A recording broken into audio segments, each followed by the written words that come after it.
오늘 제목은 믿는 자와 믿지 아니하는 자 이렇게 정했습니다. 따라서 할까요? 믿는 자와 믿지 않는 자. 사도 바울이 지금 현재 1차 전도 여행을 다니고 있습니다. 그러다가 이제 이고니온이라고 하는 곳에 도착하게 되는데요. 우리 다 같이 1절 말씀 읽어보겠습니다. 1절 말씀 다 같이 시작. 이에 이고니온에서 두 사도가 함께 유대인의 회당에 들어가 말하니 유대와 헬라의 허다한 무리가 있더라. 아멘. 사도 바울은 어디를 가든지 회당에 들어가서 유대인의 회당에 들어가서 일단은 유대인들 중심으로 복음을 전했습니다. 그리고 유대인의 회당에 들어가 말하니 이렇게 돼 있거든요. 사도 바울은 늘 그 머릿속에 마음속에 예수 그리스도밖에 없었다라고 볼 수가 있습니다. 그러니까 오직 예수지요. 오직 예수. 또 어디를 가든지 꼭 전해야 될 내용이 있었습니다. 그것은 바로 예수 그리스도입니다. 다른 말로 표현을 하면 사도 바울은 목적이 분명했다라고 볼 수가 있죠. 무엇을 하든지 간에 늘 주님을 위해서, 예수님을 위해서, 또 사명을 위해서, 예수 그리스도의 복음 전파를 위해서 살아가는 사람이 사도 바울이었고요. 그래서 목적이 분명했기 때문에 어디를 가든지 그 목적에 따라서 움직였고 그 목적을 이루어 나가는 사람이었음을 알 수가 있습니다.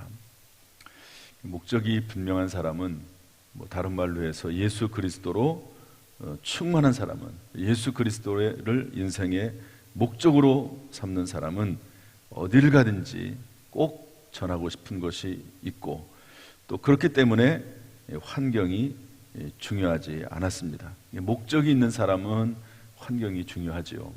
그러나 목적이 있는 사람은 환경이 중요하지 않습니다. 그러나 목적이 없는 사람은 환경이 중요합니다. 환경이 나쁘면 불행하다고 생각해요. 환경이 좋으면 행복하다고 생각합니다. 때때로 무슨 일이 잘 되면 행복하다고 생각하고 또 실패하면 좌절하죠. 그러나 목적이 분명한 사람은 성공이나 실패나 또 환경에 따라서 움직이지 않고 늘 예수 그리스도 중심으로 살아나가는 것을 볼 수가 있습니다. 그래서 핍박이 있든지 없든지 간에 그것이 중요한 것이 아니라 사도 바울은 어디를 가든지 간에 하나님께서 인도하시는 대로 그곳에 있다가 또 하나님 인도하시는 대로 또 다른 곳으로 가서 또 복음을 전하는 그런 사람이었다 하는 것을 알 수가 있습니다. 저나 여러분이나 예수 그리스도로 충만할 때, 예수 그리스도를 위해서 살아갈 때, 목적이 분명할 때 이런 모습이 우리에게도 있을 수 있음을 알고 다시 한번 이 시간 예수 그리스도로 우리의 인생의 목표를 정하고 예수 그리스도와 동행하는 그러한 삶이 우리 가운데 있기를 주님의 이름으로 축복합니다. 2절 말씀 읽어보겠습니다. 2절 말씀 다 같이 읽어보죠. 시작. 그러나 순종하지 아니하는 유대인들이 이방인들의 마음을 선동하여 형제들에게 악감을 품게 하거늘. 사도 바울이 복음을 전했더니 두 종류의 사람이 나타나죠. 하나는 14장 1절에 있는 것처럼 믿는 사람, 하나는 믿지 않는 사람, 순종하지 않는 사람, 이렇게 두 종류의 사람들이 항상 나타나게 되어 있습니다. 그리고 4절 보면은요, 그 신의 무리가 나뉘어 이래서 예수를 믿는 사람과 예수를 믿지 않는 사람으로 확실하게 구분이 되는 것을 알 수가 있습니다. 이 세상에는 많은 사람들이 있죠. 미국에 가면은 완전히 그야말로 온갖 종류의 사람들이 다 있습니다. 백인도 있고 또 얼굴이 검은 사람도 있고 또 동양인들도 있고 많은 사람들이 있습니다. 뭐 또 부자가 있고 가난한 사람이 있고 또 뭐 많이 배운 사람이 있고 또 그렇지 못한 사람이 있고 수많은 사람들이 있는데 그 사람들을 둘로 나눈다면 믿는 사람과 믿지 아니하는 사람들, 순종하는 사람과 순종하지 않는 사람 둘로 나눈다고 볼 수가 있습니다. 똑같은 시간에 똑같은 메시지를 들었죠. 사도 바울과 바나바를 통해서 메시지를 들었는데 어떤 사람은 믿는 사람이 있고 어떤 사람은 믿지 않는 사람이 있고 받아들이는 사람이 있고 받아들이지 않고 비판하고 손가락질하는 사람도 있습니다. 예수님께서 십자가에 달려 돌아가실 때 예수님의 십자가 옆에 두 강도가 있었습니다. 그런데 어떤 한 사람은 예수님을 믿고 참 그 마지막 순간에 예수님을 만났다는 것도 참 귀한 일이죠. 그렇지 않습니까? 그 두 사람은 평생 거의 평생 다른 사람을 해치고 또 다른 사람들을 힘들게 하고 심지어 강도짓하고 그런 사람 아닙니까?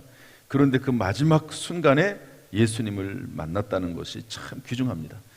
그런데 한 사람은 그 마지막 순간이라도 예수님을 나의 구주와 주님으로 받아들이고 하나님의 나라에 들어갈 때 나를 기억해달라고 그렇게 부탁한 반면 또 한 사람은 그 마지막 순간까지도 예수님을 비난하고 예수님을 저주하고 했던 것을 볼 수가 있습니다.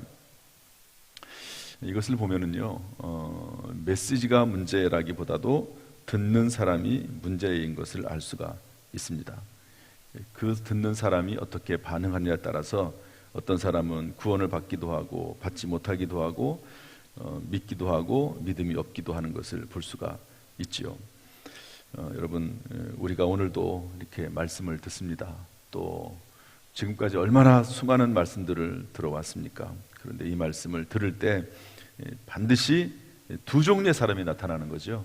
순종하는 사람과 순종하지 않는 사람. 우리가 처음 예수를 믿을 때 믿는 사람과 믿지 않는 사람 나타나게 되고, 그 다음에 예수를 믿은 다음에는 하나님의 말씀을 듣고 그 말씀에 따라 순종하는 사람과 순종하지 않는 두 종류의 사람이 있음을 알 수가 있습니다.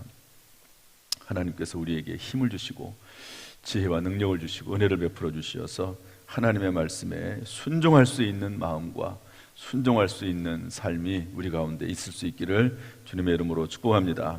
오늘도 우리의 기도 가운데 하나님 역사하셔서 늘 우리의 마음이 하나님께로, 늘 하나님께로 믿음 가운데로 순종 가운데 나갈 수 있기를 주님의 이름으로 축복합니다.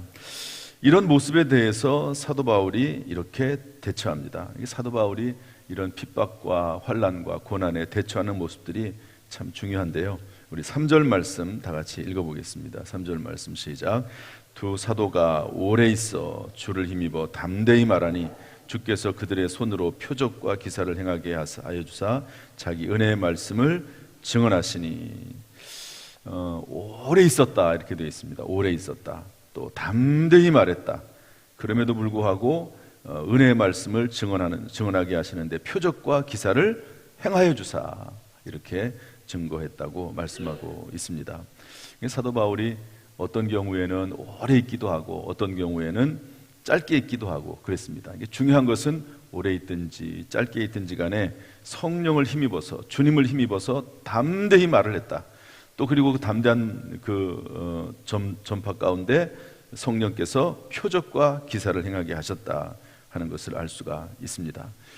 늘 담대한 마음, 성령께서 인도하시는 대로 오래 있든지 그렇지 않든지 간에 하나님의 성령의 인도하심을 따라 살아가는 모습이 사도 바울의 모습입니다. 저나 여러분이나 늘 성령을 의지해서 주님을 의지해서 주님의 인도하심에 따라 성령의 인도하심에 따라 살아가는 그런 모습이 저와 여러분의 모습이 될 수 있기를 주님의 이름으로 축복합니다. 우리 4절부터 7절 한 번 더 읽고 말씀을 정리하고자 합니다. 우리 4절부터 7절 다 같이 읽습니다. 시작. 그 시내에 무리가 나뉘어 유대인을 따르는 자도 있고 두 사도를 따르는 자도 있는지라. 이방인과 유대인과 그 관리들이 두 사도를 모욕하며 돌로 치려고 달려드니 그들이 알고 도망하여 루가오니아의 두 성 루스드라와 더베와 그 근방으로 가서 거기서 복음을 전하니라. 아멘. 거기서도 또 복음을 전하는 거지요. 이고니온에 왔다가 거기서 복음을 전하다가 이제 복음에 전할 수 있는 환경이 도저히 이제 안 되는 거죠. 그래서 성령의 인도하심에 따라 루스드라와 더베와 그 인근으로 가서 복음을 전합니다. 우리가 어디를 가든지 간에 집에 있든지 또 교회에 있든지 또 직장 생활하든 사회 생활을 하든지 간에 늘 예수 그리스도의 복음으로 충만하고 또 복음을 증거하는 저와 여러분이 되어야 될 줄로 믿습니다.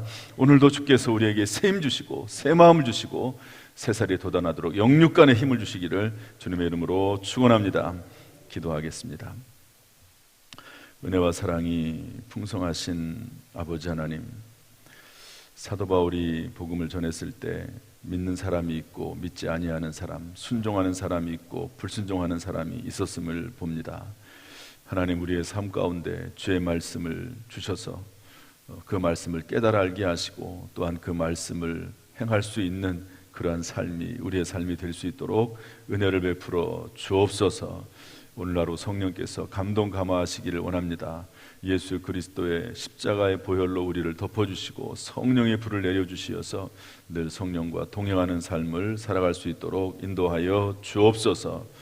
주의 은혜 아니면 살 수가 없사오니 늘 은혜 베풀어 주시고 오늘도 순간순간마다 지켜주시고 평강 가운데 함께하여 주옵소서. 예수님의 이름으로 축복하며 기도하옵나이다. 아멘.